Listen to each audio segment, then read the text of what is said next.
Baik, Assalamualaikum warahmatullahi wabarakatuh. Perkenalkan, nama saya Nini Cynthia Dewi dengan ujung NIM 003 dari kelas A Farmasi Angkatan 2024.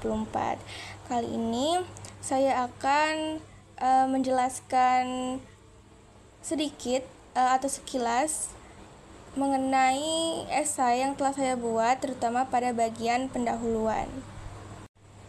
Esai yang saya buat kali ini berjudul Waktu, Tidur, dan Tubuh, 3 pilar yang sering diabaikan dalam gaya hidup modern. Nah, langsung saja. Di sini saya akan membahas garis besarnya saja. Di sini saya telah membuat pendahuluan sebanyak 5 paragraf. Jadi untuk paragraf pertama ini saya lebih membahas mengenai pentingnya manajemen waktu dalam kehidupan modern. Nah, jadi terdapat 5 garis besar.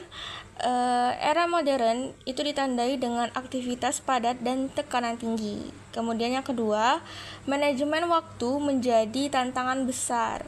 Yang ketiga, keterampilan manajemen waktu itu terbukti mengurangi stres dan meningkatkan produktivitas. Yang keempat, individu yang bisa mengelola waktu punya kepuasan hidup lebih tinggi. Yang kelima, kurangnya manajemen waktu bisa menyebabkan stres dan inefisiensi.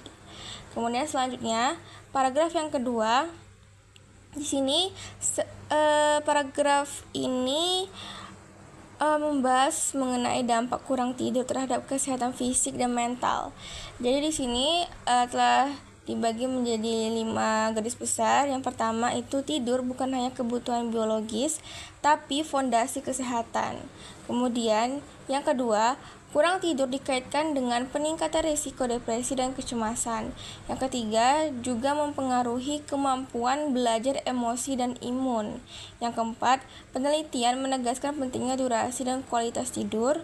Yang kelima, tidur yang baik harus menjadi prioritas dalam rutinitas modern. Selanjutnya, paragraf ketiga itu membahas mengenai pentingnya ritme sirkadian dalam kesehatan tubuh. Jadi di sini juga terbagi lagi menjadi 5 garis besar.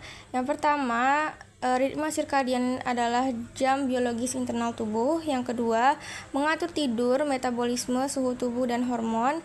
Yang ketiga, paparan cahaya, kerja shift, dan stres bisa mengganggu ritme ini.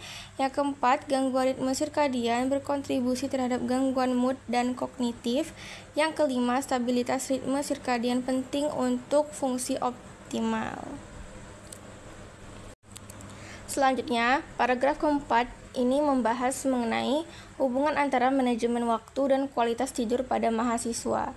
Di sini juga terbagi menjadi 5 garis besar. Jadi yang pertama itu, mahasiswa rentan terhadap gangguan tidur karena jadwal padat dan manajemen waktu buruk.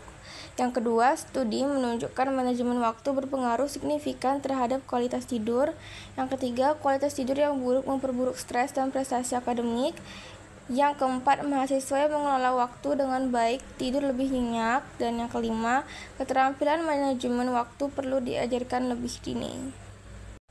Selanjutnya, paragraf yang terakhir atau paragraf kelima ini membahas tentang keterkaitan tidur dengan fungsi kognitif dan emosional.